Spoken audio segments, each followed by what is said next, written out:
Hey, everybody, welcome back to Too Many Men. If you're watching on YouTube, apologies. It's raining in Seattle in a shocking turn of events, and my hair doesn't like that all the time. So here we are. But nonetheless, things are about to get better for your eyeballs because can we just you keep one upping yourself with baller moves. People try and call you out for getting something wrong that literally I said in our chat I would pay $1,000 for anyone who didn't say this going into the season. But the trolls come after Sarah Sivian for getting a take wrong. And what does she do? She fucking owns it and writes a whole article of all the things she got wrong in her brilliant. Sarah Sivian, how the hell are you? I'm great. And you know what? I wrote about Pedersen not stepping up, and then he stepped up for 2 goals yesterday. So maybe you're welcome to some people. But I will also say I'm not giving that psycho that has many run-ins with my friends any more airtime that was coming at me. Just know if you want to look at what happened, I threatened legal action. He got scared and apologized, and then I showed a picture of my cat as my lawyer. So we got him.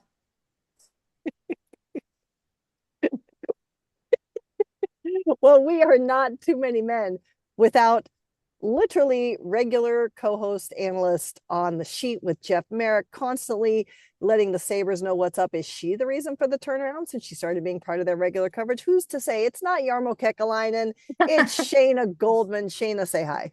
Hi. It's the heated rivalry effect. Come on. That is true. That is true. All right. We have lots to go through, my friends. There are things happening um, on the men's side and the women's side. So, Sarah, where do we always need to begin? Bitch, oh news. No triangle? It's it's in the abyss. It, do you See, know these that? Go ahead. instruments get lost with us. Do you know that the abyss is what we call when we wear the third jerseys, the Kraken, you go into It's the so abyss? cute. Yes. And my favorite third jerseys in the league, the Seattle Kraken, the And only black jersey I'll accept, I wish the numbers were white. They're very, very difficult to read. but they're Very difficult. sick. They're so vibey. Okay, well, come cover a game with me and tell me how you feel. They're No, no, sick no, in I'm not doing. person. I can't do that. Can't do that. The functionality of some of these jerseys. I mean, God forbid you want to order one. There's so many issues. I mean, this goes back to the same issue that Ohio State had with their Darth Vader jerseys in 2000. What was it, 17, 18? So it's the same issue, but here we are. And the reverse retros, remember, like almost every single one of them in the first go around, the numbers just were like impossible to read Oh for no, every I could read reason. Seattle's. Seattle's were fine, but Everyone anyway. else is just terrible. All right, let's see. Where do we want to start? We've got a slew of injuries, but let's talk about the most important one because not only is it a season ending injury for a captain, it's not the injury, my friends. It is the lack of response. The passion is gone. Where is the passion? Austin Matthews gets a big hit by Gudas from Anaheim. He then has a phone call with player safety, which already had people up in arms. And then he has a suspension coming down for 5 games. We're going to dig into this because there's like 18,000 tendrils that come away from this. But first, let's talk about the Austin Matthews of it all. He has a grade 3 MCL tear and a quad contusion, so he's got a bruise. He is done for what will be a very forgettable season for the Toronto Maple Leafs. But even though William Nylander can be seen in the latest version of the Zapruder films for the Toronto Maple Leafs, not a single teammate came to his defense. Sarah, where has our team toughness and passion gone? This is the true crime that no one likes Austin Matthews, apparently. Yeah, the lore keeps growing and the theories keep compounding when the real story is that Gudas, I think like we're done with him. I think we don't need any more of this man in hockey. I think we've had it. What does he bring to the table other than a slur and an MCL tear at this point? Dana, who needs to be traded because they don't love Austin Matthews enough? I mean, now to see like is this William Nylander's the end of his reign in Toronto? It's like, okay, you're not winning a William Nylander trade. Can we relax? Um, it's gonna be so interesting because like on a team like this, it's like you have a vibes coach, right? Like we've talked about this a ton. Like Craig Berube is a vibes coach and there to bring the energy, right? He's not a tactician in any way. So you would think his team would be motivated and have the vibes and the energy. The This passion. team, the passion. They've spent all this whole time under Brad Treliving to get tougher and harder to play against. They put in a whole marketing slogan. And they have no grit. They have no grind. And fuck, they have no greatness. And like I know the Sabres have been cited a lot because last year Tage gets hit and then everyone was acting like Dylan Cousins was a tough guy and it was like a whole thing, right? But now you see it like they don't take shit from anyone, but without taking away from their roster. And it feels like the Leafs have not figured out that right kind of toughness of being tough to play against, having protection for your stars while still playing this up-tempo game. And it just kind of feels like it's because it's outdated coaching and management that led to all of this. And I feel like this instance highlights it even more. Like that's my takeaway from it. Do I look at it and go like Morgan Riley, maybe you should have done something? I get it. It's not the tough guys on the ice. Maybe, sure. Like there's a conversation to have, but I just think the vibes are completely off. It's just like, what the hell is he going to do? And how is this going to fix anything? Like, this is some of the worst discourse we do. Did they punch each other? Did they like stand up for each other enough? It's like, I, like, I just can't. You know what it is too? Like anytime you see a player down on the ice, right? Like it'll be clean hits that there's fights after. And I think a lot of us are like, that's really unnecessary. But also you put yourself in the player's shoes of like your best player, your captain is on the ice hurt. You might not have seen what goes on, but you don't give a shit. You're like, I'm getting in the guy's face. You're starting a scrum. Chaos ensues. Right, wrong, or sideways. That's what you do. And it's Right. like, okay, if that's what goes on in this league and it does, it's like, then maybe that should have happened. It didn't matter if they saw that's like we didn't see what happened. I guess it doesn't matter. But what's crazy to me, like that's honestly like I'm with you on whether or not we think there should be the team toughness. That's what's expected. But like honestly, what concerns me is the fact that at first I know for sure Nylander and didn't at first Morgan Riley, like they came out and said we didn't see it. And I believe them. What the fuck have they seen this season? Nothing on the ice. So, but like, no grit on the ice, no greatness. But like, just got a May. But I mean, you see William Nylander raising his arm. So more concerning for me is like they were like saying, haha, we didn't see it, but you actually did. Like that is more concerning to me in terms of the culture than the physical response. I mean, the culture's not great. I think we can all see that, right? Like, that's one thing we're seeing. So I don't know. Like, yeah, the joke's over. Yeah, now it's gonna be like, well, Craig Berube talked to the room, so that's gonna change. And it's like, is it? Is it going to? You calling Craig Berube vibes coach, which he absolutely is. All I could picture was like the vibe of this season is literally his scar around his face. Like, I mean, honestly, and like you see. I can't believe I'm doing that. I've talked a lot of shit about someone like Lindy Ruff. We all know it, you right? You did? Oh my God, we're freezing cold take. Yeah, right? And it's like, it's not allowed to say it. But like, you see the different energy of like, you find a way to bond your room, right? Like you find a way to just make people give a shit. Like that's what it comes down to. It's do you give a shit? Do you give a shit your captain's down? Do you give a shit that you're the laughing stock of the league? Do you give a shit? And it's like one coach who everyone's saying, like, does he even know what he's doing behind the bench? And you can have those arguments all day, or is he only as good as his assistant coaches? The conversations are there. But at the end of the day, he knows what he wants his team to do. And they're responding to it. You lose the room, you've lost the room. Yeah, the room is gone. Yeah, yeah. Well, while William Nylander and Morgan Riley claimed they didn't see it, someone did. And that was Connor McDavid, who I'm actually going to give a little stick tap to. I was thrilled to hear him say something. And I actually thought what he said and the way he said it was important and was delivered in a really valuable way. So no one's debating what he said or how he said it, but they're actually looking at the point of that he was trying to make. And I'm quoting Ryan Rushag's tweet where Connor McDavid said, if every time there is a suspension, everybody complains about it, well, why don't we take a look at the process and figure out if there's a better way to make sure that both parties are happy, because it seems like there's a lot of frustration. So again, there were a lot of people and still are a lot of people frustrated with the length of the suspension. And I am not smart enough, nor have I wanted to waste the time going to all the details. It's been forever long since Gudis was actually suspended. Apparently, there's only been like one other knee-on-knee suspension in NHL history that's gone more than 5 games.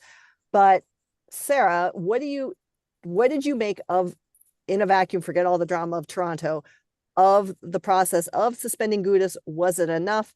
And what did you think of Connor McDavid's comments as a result?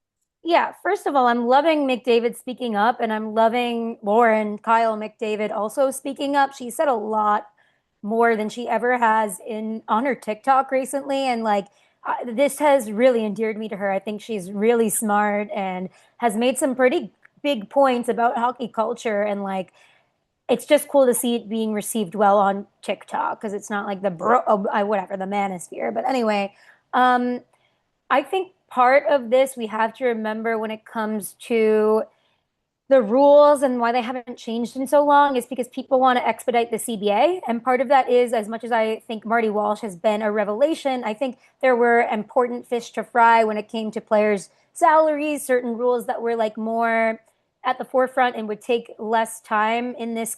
They needed to avoid a shutout. Like, I get that. But next CBA, they really have to start talking about the rule book. And people don't talk about this part of it because it's both sides, right? It's like the Players Association and then it's like the league that have their own agendas that they're trying to push, right? So like nobody talks about the fact that changing the rule book means those two sitting down and having like really hard, annoying conversations. Like there's a lot of minutia that goes into that, and it just has to happen, or we're never going to clarify goalie interference. We're never going to acknowledge CTE, but that's a different fish to fry. It's just like part of it, kind of hate to say it, but part of it comes down to the commissioner's inability to acknowledge CTE. And that's why you're not getting hits to the head, or I mean, this is an MCL strain, so it's something different. But you're not getting bigger punishments because you're not acknowledging why the punishment needs to be bigger.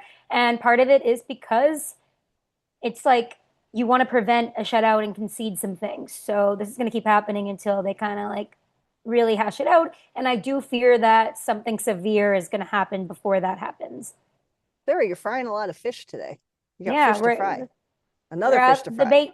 We're at the fryery or whatever they call it.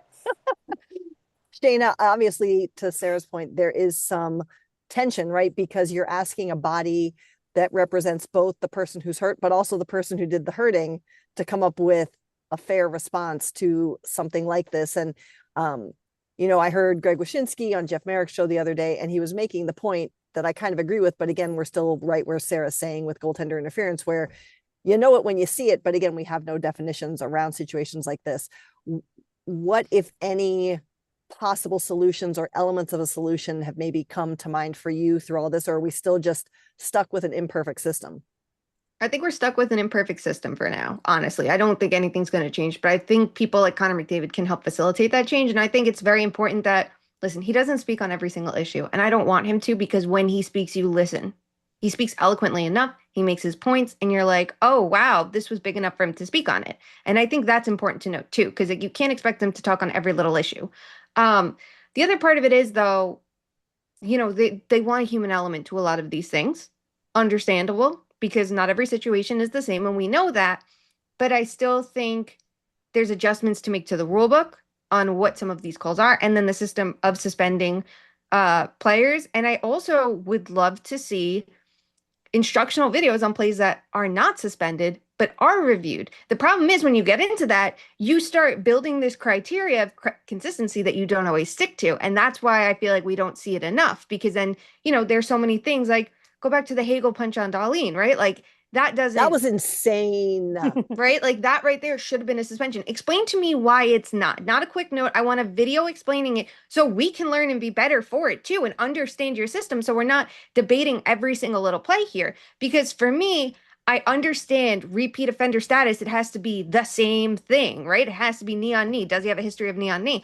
I don't think that should matter. I think it should be if you have a history of any suspension, it shows you have an issue with discipline. That's strike one. If it happens to be the same thing over and over again, then you add to it, right? And here it is. There's injury from it that doesn't decide if there's a suspension, but it adds to it. Okay, then isn't the severity like, shouldn't it be higher still? Don't you want to make a statement of someone that has a history of it? And even if you were to say, well, he hasn't done it in a year or two, like then there's a conversation. He hasn't done it in 5 years, right? Like say someone did at the beginning of their career and then learned, there's like a way to handle this differently.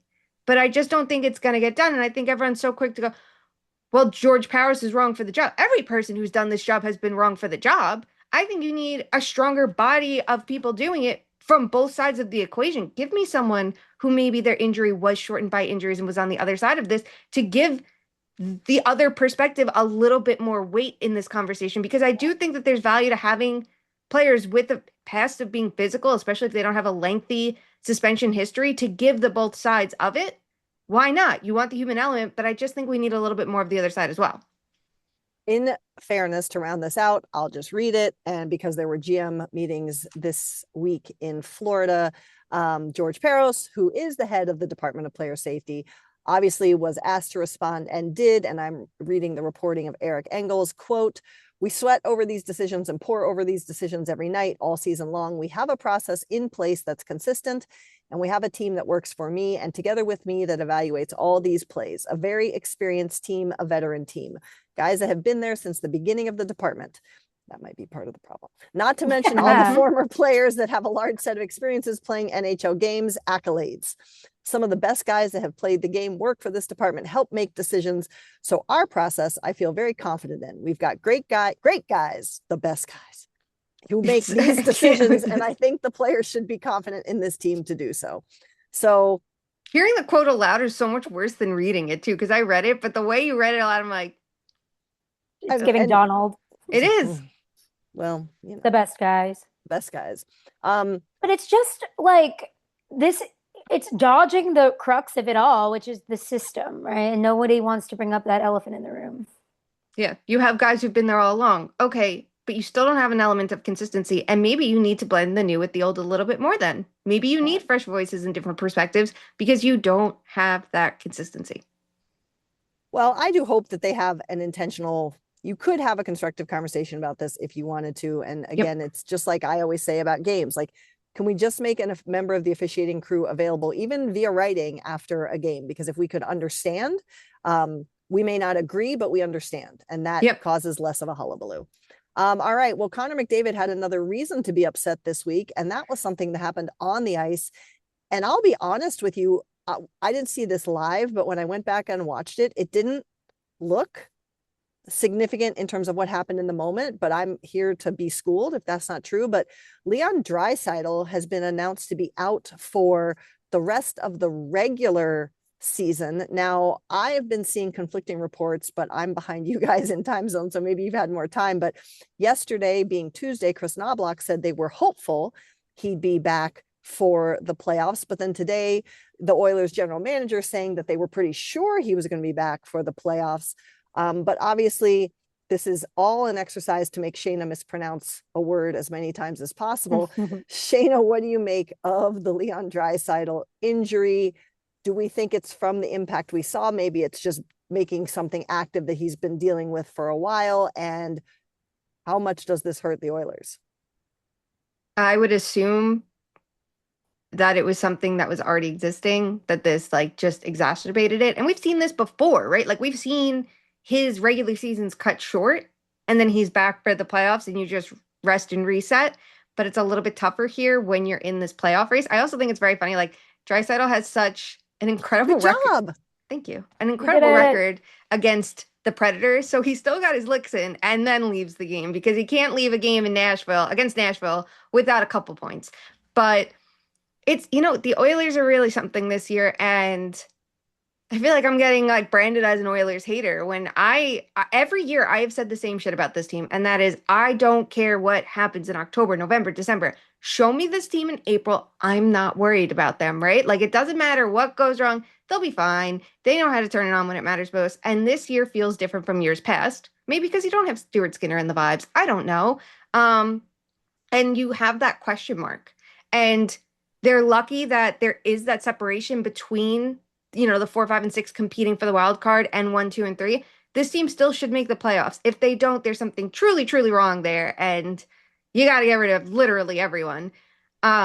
but it's going to make life a lot harder for them to do it. But the best case scenario would be that they figure out some other options of how to create more two-way strengths below Connor McDavid's line. So when one of your best player comes back and you know he's going to be a playoff ace, he always is, that he can just fit back into the lineup and everything falls into place. Like you can use this, right? And the fact that there's some tough schedules ahead for some teams in the West, like it this is your time to like really get battle tested, and we've seen them do it before. So I'm not panicking yet, especially after they grind out the win against the Sharks yesterday and did a pretty damn good job like being resilient after blowing a lead.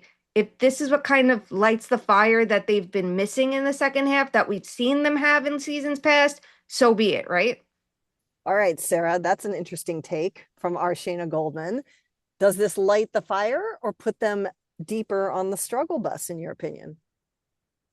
Struggle bus. It's just like there's no two ways about it. This team is not known for its depth, and this is one of the most important players on the team that is now out. And I mean, at least the Kings suck too. Like, I don't know. Like, we'll see what happens with the recovery timeline, of course, but yeah, it's not going to help.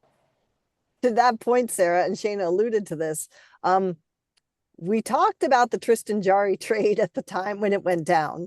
We've lightly covered the fact that whether he's right or wrong, Tristan Jarry is certainly seemingly not ingratiating himself to either his teammates or the fans in Edmonton by being honest about the defense that's happening in front of him. But it has now come out also this is an Oilers podcast today. Who knew? That Chris Knobloch also announced that Connor Ingram is their number one goaltender for the foreseeable future. Back to the struggle bus, Sarah. What playoff team do you envision having success with Connor Ingram leading the way in net, with all due? Just like announcing that in the first place, it's like, okay, why? You don't really have to say that. Like, I think that's kind of a mind game that's gonna screw you over in the first place. Like, okay, now how many aces do you have left up your sleeve in the first place? Shayna, Connor Ingram, how far can he take him? I mean, he's been solid the last couple games, and I think about like 23, 24, he was really good for Arizona, but like he lost the starter's net after that. So it's definitely concerning, and it's not like their defense is perfect, and it's trending up. You have Murphy, you have Coffee behind the bench. Is it enough? I don't know.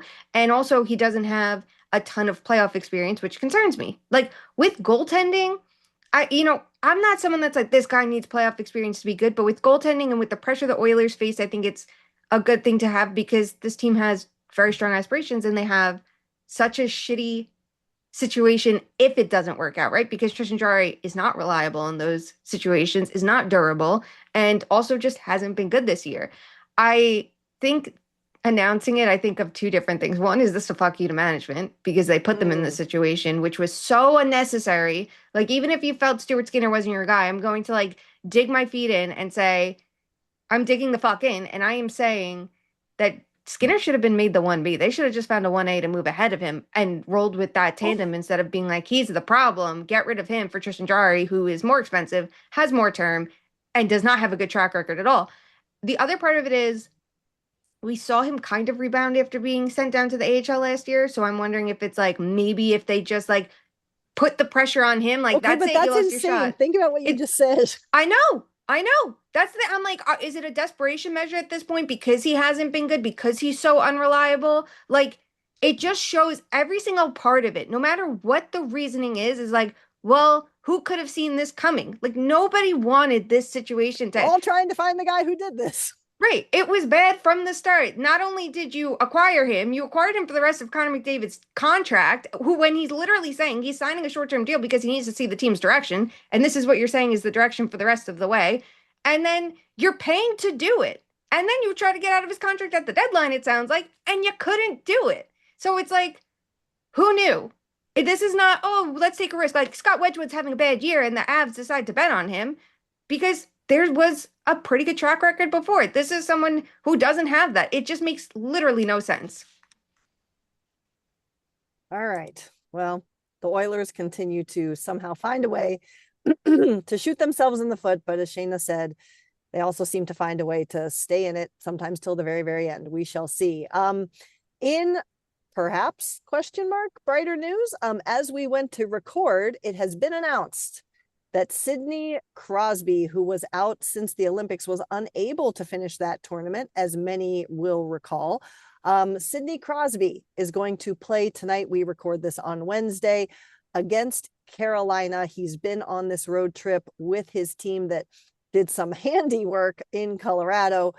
Crosby obviously is the captain, obviously is iconic, and leads his team in goals and points, even though he missed the last 11 games.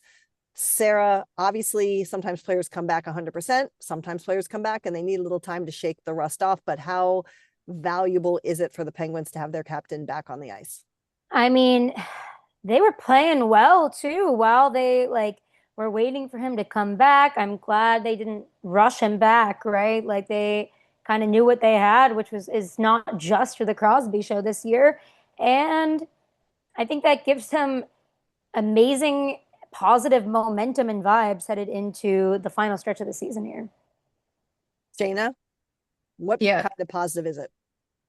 I mean, listen, Sidney Crosby at 70% is better than the average player. Yeah. We know that. But I also don't think as we saw at the Olympics, like he's not just coming back to be a guy in the lineup and take a roster spot from someone else, especially because the team's not in this like desperate situation. And they just got Malkin back. That was the thing. It's like you look at what they did over these last few games and it's like, well, you lose Malkin, who generally cooks when Crosby's not in the lineup and like rises to the occasion, and he was suspended for 5 games. Like that didn't help. And then he comes back and has a massive game against the Avs, and you're like, okay, maybe things will be just fine. So good news for the Penguins. They definitely need whatever help they can get because yes, they're in wildcard 2.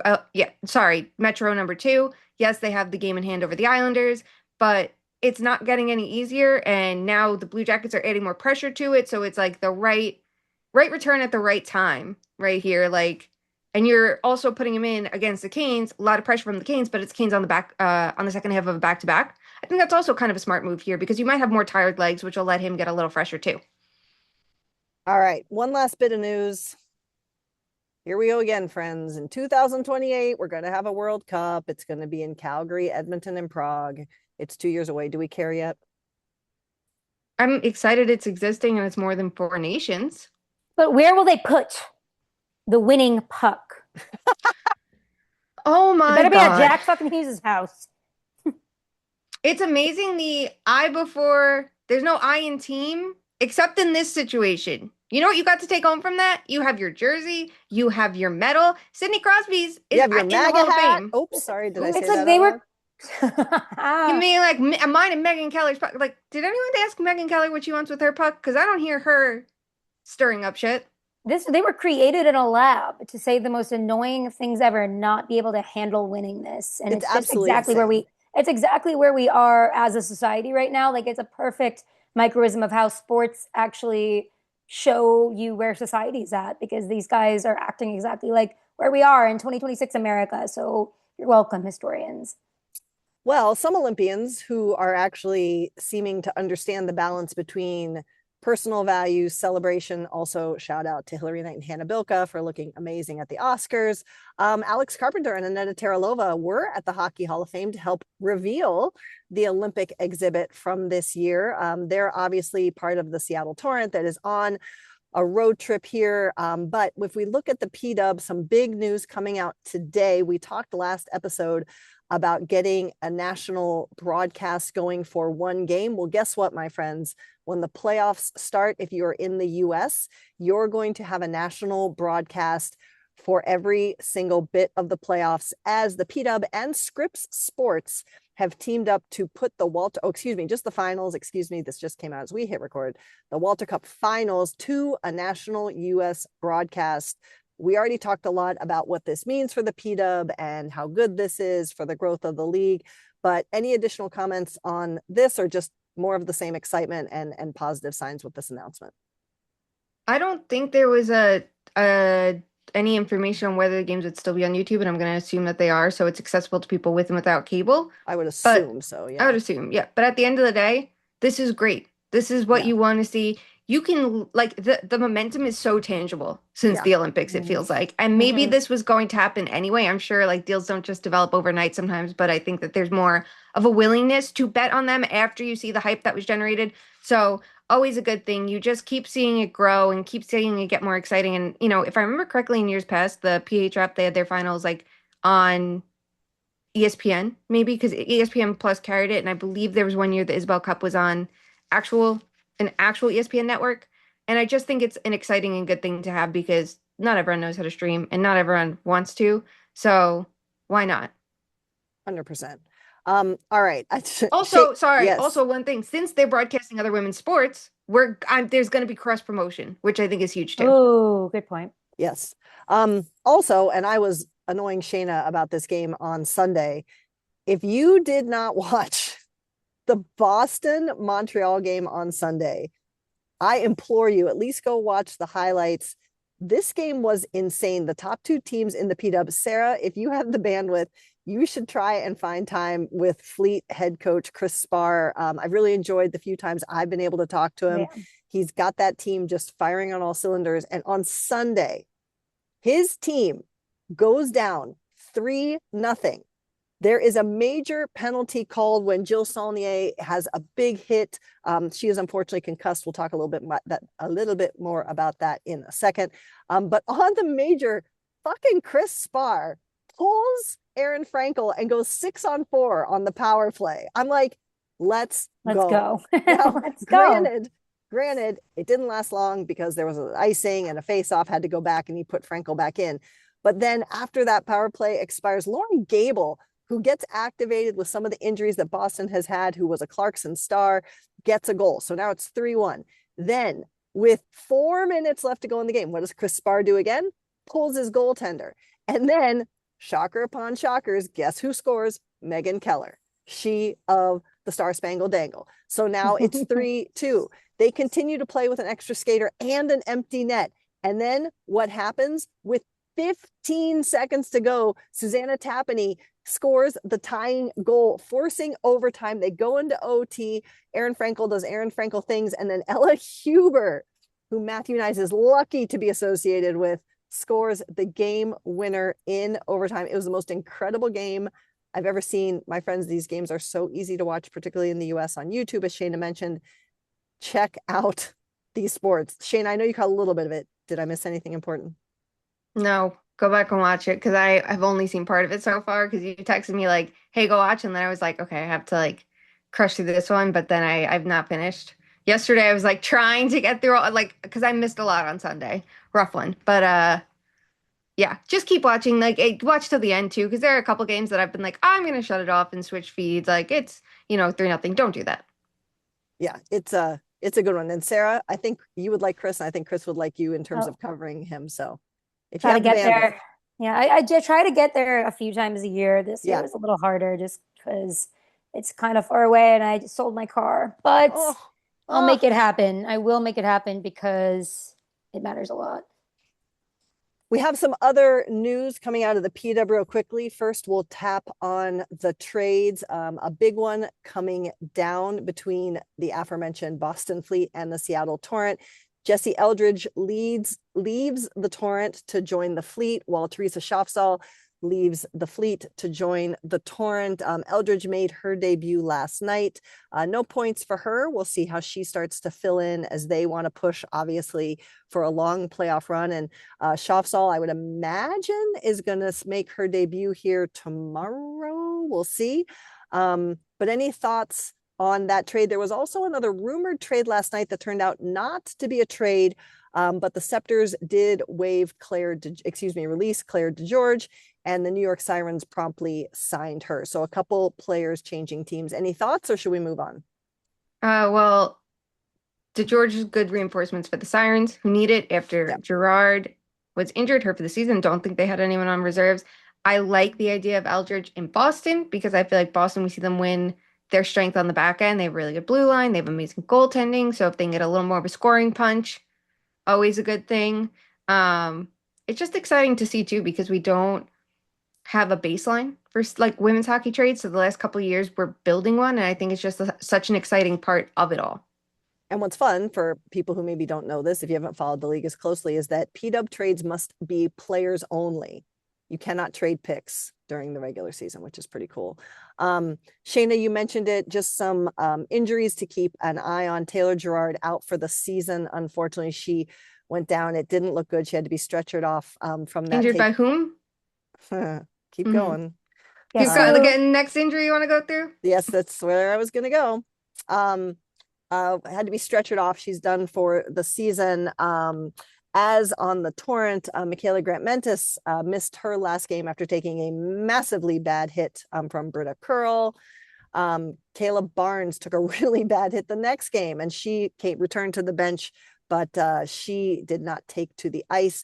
Marie-Philippe Poulin has been out. Jill Saunier, who I mentioned, has been out. So some big injuries starting to cross the league. Other than Britta Curl, any thoughts, my friends? You know what? Non-injury thought. The game Gerard was injured at was the takeover tour in Denver. Yeah. We had boots on the ground there with my bestie Emily, who went for the last 2 years. And she told me last time she went, she was like, the vibes were incredible. It was a lot of people bringing their kids, which is so exciting to see this next generation. She said this time she was there, she was really curious how different the crowd would be. And it was a slightly larger crowd. She said it was a lot more adults this time. And we were talking about it a lot. And it feels like sometimes when you take your kids to something, it's not, obviously you have an interest in it and you're hoping your kid might, and this is a different way.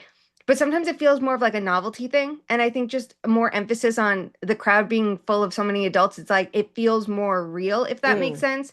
So here's true fans being like, well, we want to go support this. And I think that's just so exciting. I feel like the games in Denver, they've looked really good from watching them on YouTube and whatever. But it feels like that's a really exciting market for women's hockey. And it would make just so much sense because of the location too. But I think that was a really cool step forward.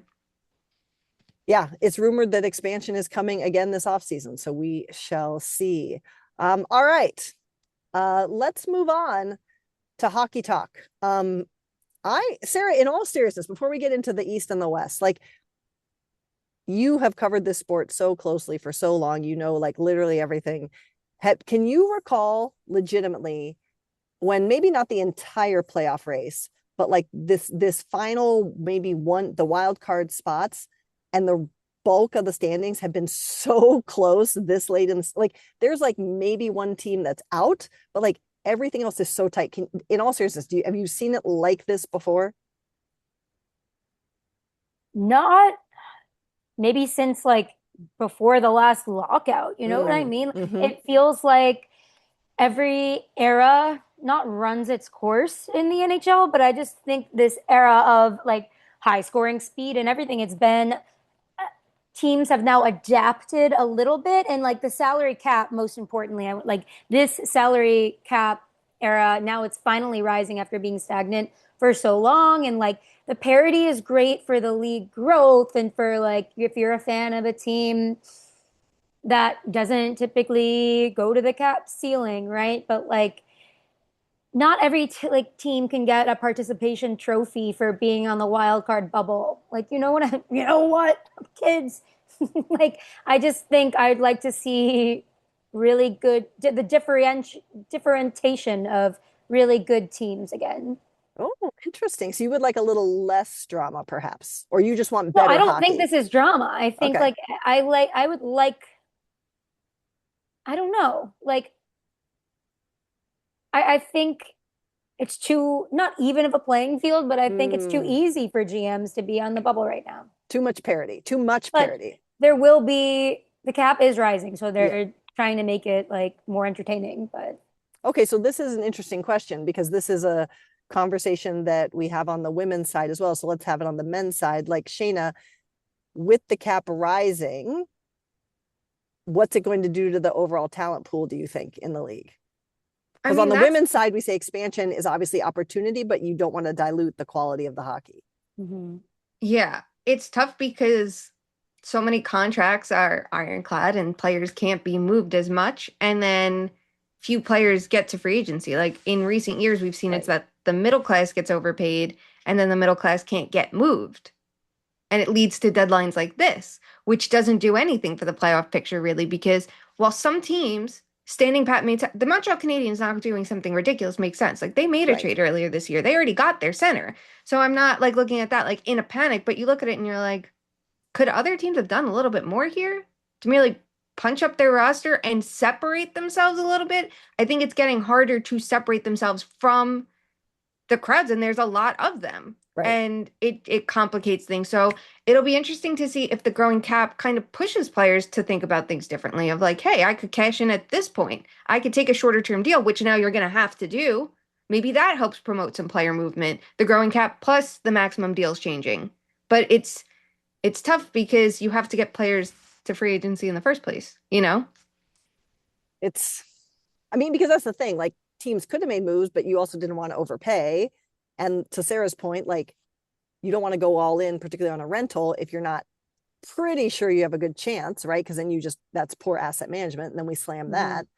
It's like in theory we could get more hockey trades, right? Like say the Right. Blues are Exactly. committed to making deals this summer. And it feels like they made the right if they had to limit themselves to a couple deals, they made the right deals of moving Falk and Shen now and saving some guys who should have a ton of value in the summer. Say they're committed to moving a Robert Thomas, like cap goes up, more teams should be able to afford him. So now you're not paying another team for salary retention or yourself because you have to choose one or the other, can't do both.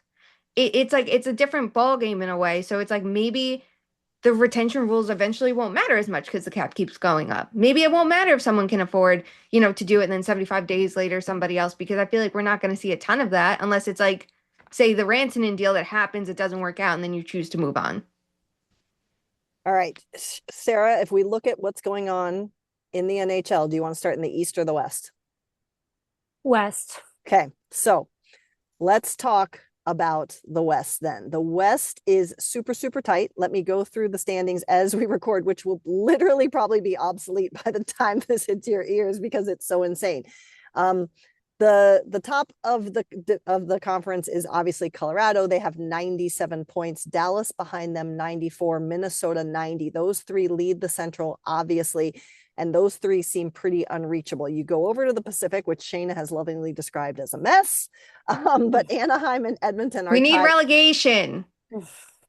Anaheim and Edmonton have 77 points. They're 1 and 2. Anaheim with the slight advantage in points percentage. Then you've got Vegas and Utah with 76 points. Vegas currently in the third spot.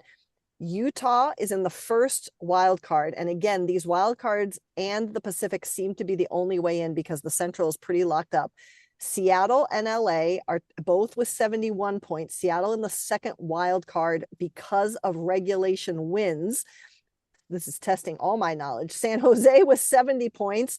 Nashville with 69 points. And Winnipeg with 67 points. Edmonton won last night over San Jose. That tied them with Anaheim. They have 2 more games played. Vegas, I'm concerned about Vegas. They've lost to Buffalo. They're third in the Pacific and 3-7-0 in their last 10. Seattle lost last night 6-2 to Tampa Bay, but I do feel like Tampa Bay is obviously very, very difficult to beat. LA and Seattle are tied, as we talked about, and Nashville keeps trying to push. Sarah, who are you most intrigued by, and who do you think are maybe the top 2, or maybe only have one contender to end up in that second? Well, let's do both wild cards. Who are your 2 wild cards?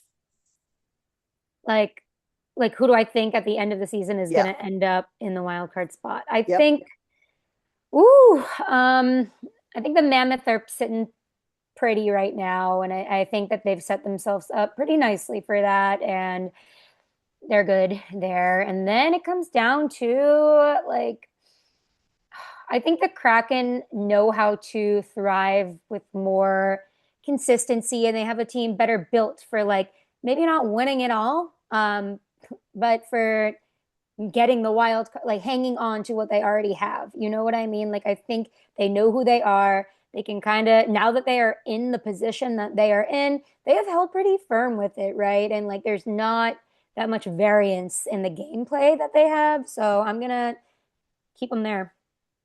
Dana, who are your wild cards? All right. I I've been like sold on Utah for so long, and then I feel like before that win over Dallas, I started watching like should we be a little bit concerned here Yeah. about Utah?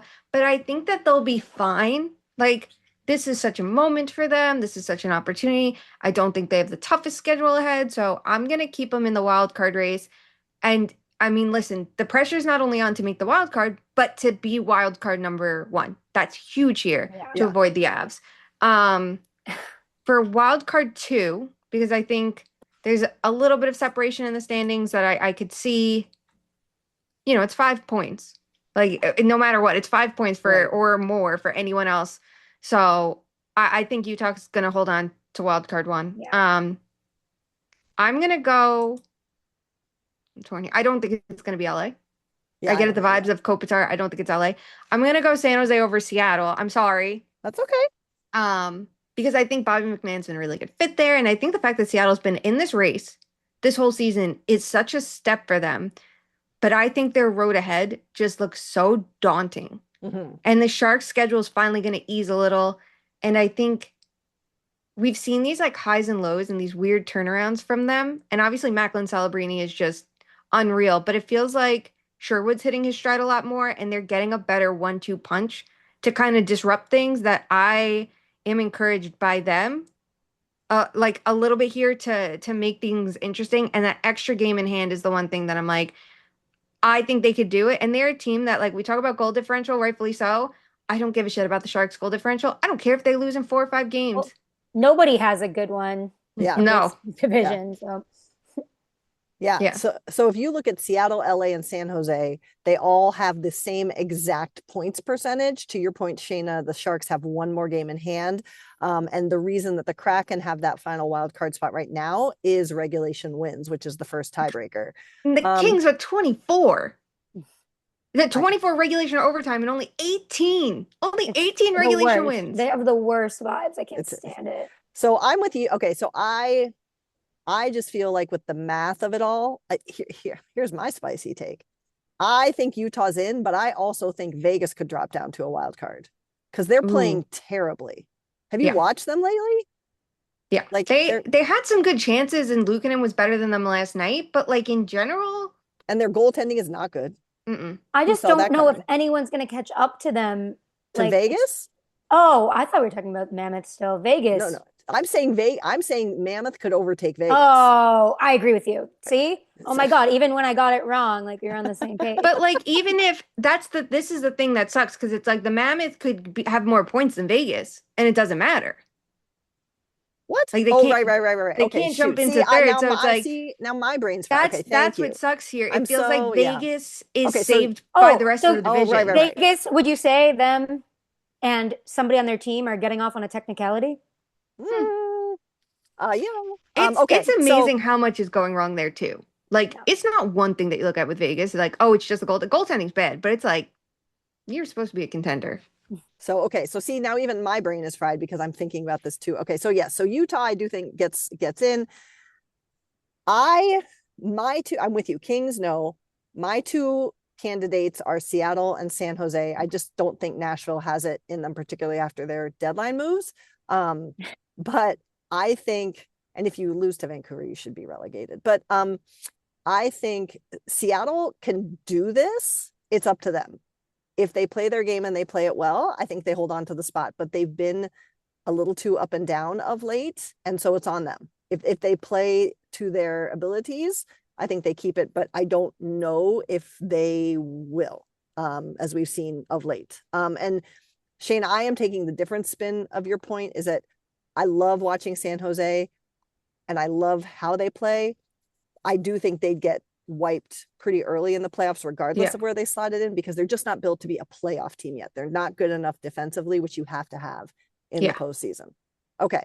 Besides the fact that Allison's an idiot and got confused about Also, could we get a rematch of Seattle, Colorado? Well, see, this is what I say. Ooh, This the would be vibes. very fun. All the Kraken fans are like, we don't want Colorado. I'm like, remember everyone said that 4 years, however many years ago. But Also, anyway, the Allison Lukan effect, don't forget.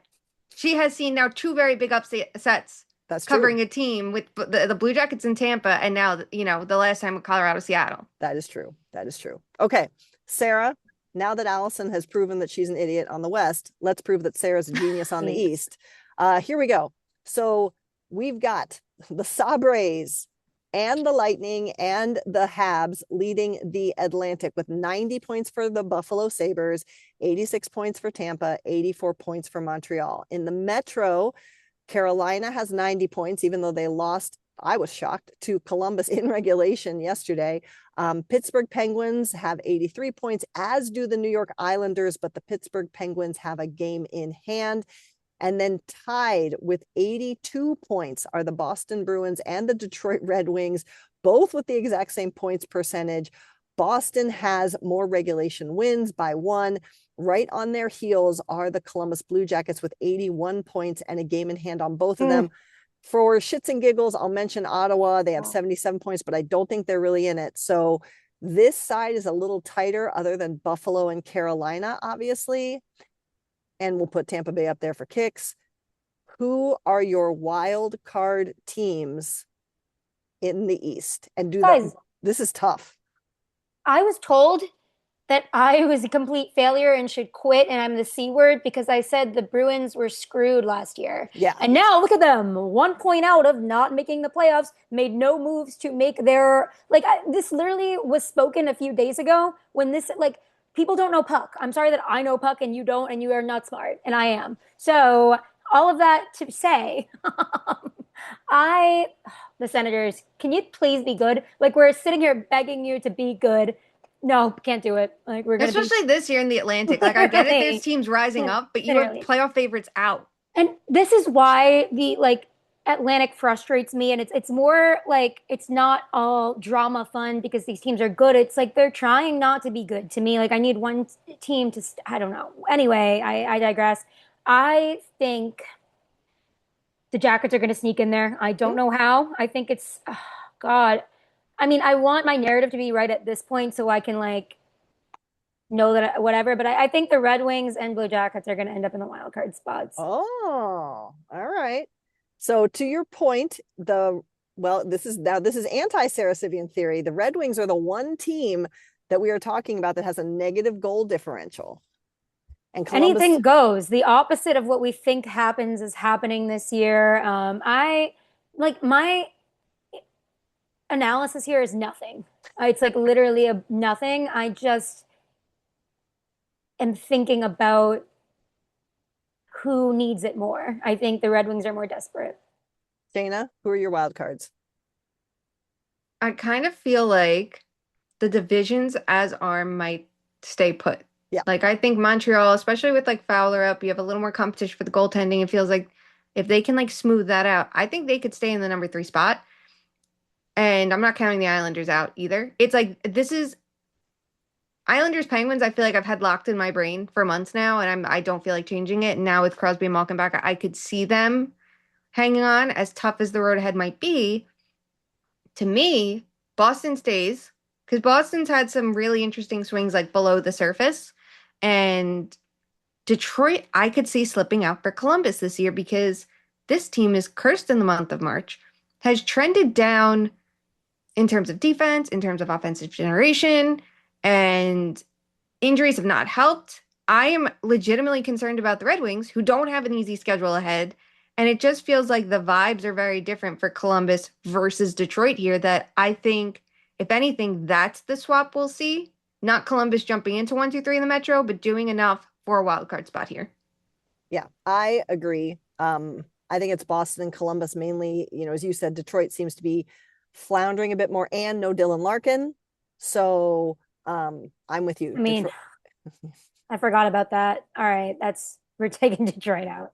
And hold on, I'm trying to pull up their schedule because I remember seeing it. It's the games coming up are huge because last night we had Boston, Montreal. We have tomorrow Detroit, Montreal, Boston, Detroit, Ottawa. I guess they're still in it. They're playing the Red Wings. Then they have the Sabres, and you're oh, okay. So literally, you have to win these points against these teams, and some of them are trending up, and they're all fighting for the same playoff spots. So it could have such big swings just in this next stretch alone. Well, we'll be watching, and we'll be shit posting, and we'll be complaining. So here we are. All right, let's finish this one up with our favorite game. Sarah, as is tradition, you go first when it comes to Fuck, Marry, Kill. This week, our category is Coach of the Year candidates. So you're going to fuck, marry, kill these 3 Coach of the Year candidates. Marry means you think they're the most likely to win. Okay. Your options are John Cooper of Tampa Bay, Lindy Ruff of Buffalo, and Pittsburgh's Dan Muse. Canton, Massachusetts, the excellency. Marrying John Cooper, I think it's one of those things, he's due for it. They can't believe he hasn't done it already. Again, not saying I necessarily agree or disagree. This is such an ambiguous thing, right? But I think like based on the voting situation, the people that vote and the context, I think he's going to win. I think I'm going to fuck Dan Muse because, I mean, who would have thunk except Sidney Crosby, Kyle Dubas, and Dan Muse. So here we go. And I'm going to kill Lindy Ruff. I think Rasmus Dahlin's the coach. So that's all I got there. Dana, what are your picks? I think Rasmus Dahlin. I mean, I had John Cooper all year as the guy to win this. This is his moment because there's been so many injuries to navigate, and now the team's so much healthier and they're trending in the wrong direction. And while I think they'll figure it out, and it's good that it's happening now and not a month from now, I'm starting to get worried. So I'm going to have to put him into fuck territory. I can't marry it right now. I need more from this team. I'm going to kill Dan Muse. I'm sorry. It's not me, it's you. I mean, it's not you, it's me. This is a homer pick from you. No, okay. Somebody has to. They're going to come kill us. Somebody has to. I have to give credit where it's due in that I said this a lot with New Jersey, that I think Lindy Ruff is as good of a coach as his assistants and associates will take him. Yeah. I don't think he's a tactician at this point. I don't think he has sometimes the most modern takes. But when you give him someone that can execute his idea, and we saw that with that one really successful season in New Jersey, it was like, okay, maybe there's something there. I think the Buffalo Sabres were such a fragile team coming into this year. And I think very quickly showed that in the very early goings of the season, because it felt like if they allowed an early goal, they completely crumbled.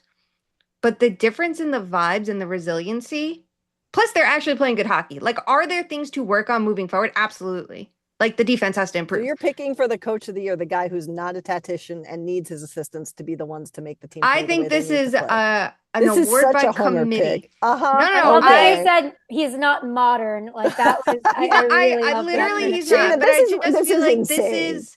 I cannot believe I'm making this pick. I'm going to blame John Cooper because my God, you should not be 3-7-0 right now. Okay, this is the most insane. I know. I'll allow it. I know. I'm going to change my mind. Please change my mind in the next 2 weeks, Tampa Bay, and let me go back to my original take. But I can't. This team is healthy and not good all of a sudden. I fear there's complacency. I need more, and I'm not getting that attitude from Buffalo. Here are my selections. To the hilarity with Sarah and idiots this week, Dan Muse was literally given a team that was built to fail. And people forget. And also equally bad goaltending, and changes goaltenders midseason, which is arguably one of the worst kind of trades to make because it's so hard for goaltenders to adjust to a new system. And he has that team in a playoff spot, including, as we noted, an 11-game absence from Sidney Crosby and a 5-game absence from Malkin here just recently. If you say who had less and did more with it, it is Dan Muse. So I'm going to marry him. I am going to fuck Lindy Ruff because Lindy Ruff had better ingredients to cook with than Dan Muse did. But apparently his committee is great. I love you. Listen, we don't talk about assistants and associates enough in this league. So I'm going to fuck Lindy Ruff because I do think that they have had a lot of that talent for a while. And even though Lindy didn't do it right away, somehow they've all figured out how to click and they're maintaining, and it's fun to watch. I'm going to kill John Cooper because honestly, he's had the best ingredients to cook with. So I would suggest he's had the least challenge, even with the injuries. I mean, if you look at who's on that roster on any given night, even if 2, 3, 4 of them are out, there's still so much to work with there. And I think also it's already an existing culture that he's just kind of steering the ship, right? He's not building the But ship who and built charting the that course. culture? Some might say that came from the room too, and was existing even before he got there. It's not like they suck. This is He true. did it with his bare hands 14 years ago. So those are my picks. All right, that'll do it. Shayna, wow. Next week, I fear we're gonna have to do GM of the year, and we're gonna have to put Bestie Kyle right in that conversation. Oh my God. All right, let's finish this. Friends, if you want to tell us which one of us had the worst takes in Fuck, Marry, Kill this week, talk to us. Let us know. Reach out on Twitter, on Instagram. We're also on YouTube at 2_much_man. If you want to find us on Blue Sky, we're 2-much-man. We do love when you give us a shout out when the players can't seem to control their numbers and put too many of themselves out there. We just consider it an homage to us because women are going to find their way into this game one way or another. If you would like to get some of our wonderful merch, Shayna continues to surprise and delight us. Please visit toomanymen.printful.me. She is actively working on a solution for our friends who are not in the US because, by God, we should be everywhere and we don't want to be another US problem. But that'll do it for us. We so appreciate y'all sticking with us. Things are heating up on both leagues, men's and women's side. Don't forget the Women's Frozen Four is this weekend. Watch it. Cheer for your teams. Look at the next wave of talent in that league.